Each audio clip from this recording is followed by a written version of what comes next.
There's been a lot of conversation in the news and a lot of conversation in Leinster House in the last couple of days about forthcoming changes to the rental system, and it's easy to be a bit bamboozled by them. So here's everything you need to know about the changes to the rental system.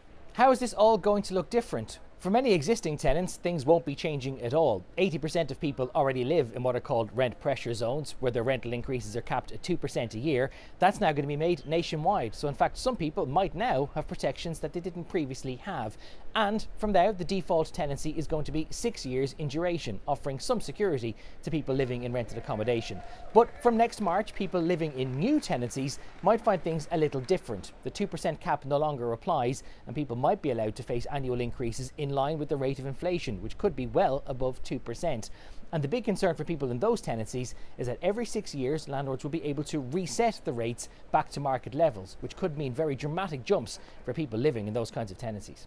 So what will all of this look like in practice? Well, you might be one of the 20% of people that don't currently live in a rent pressure zone. And that means you're now going to see your rent capped at 2% every year, which you didn't previously have.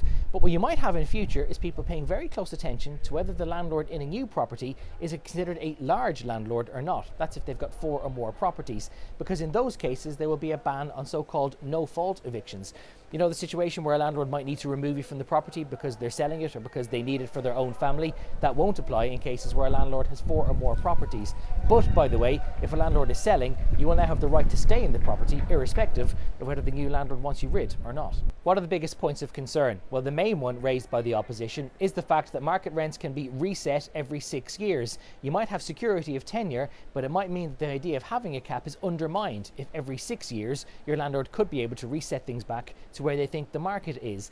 And because default tenancies are now 6 years in duration, there are questions around what will happen to accommodation traditionally used by students. They often leave after every year or every 2 years, so there could be more regular reviews along the way and students find themselves paying more and more for different properties. There's questions around transparency too. How exactly are you going to know that the rent you're paying is no higher than 2 or 3 or 4% than the previous one? There is no rent register. The minister says it's something he's going to look at in the years to come. So how exactly will you know that you're paying no more than the rent cap would allow? And there's 2 other issues. The fact that properties could now be stockpiled until next March. If a property becomes vacant, a landlord might choose to hang on to it until next March, knowing that a tenancy from then will be subject to these 6-year reviews and not the annual 2-year cap.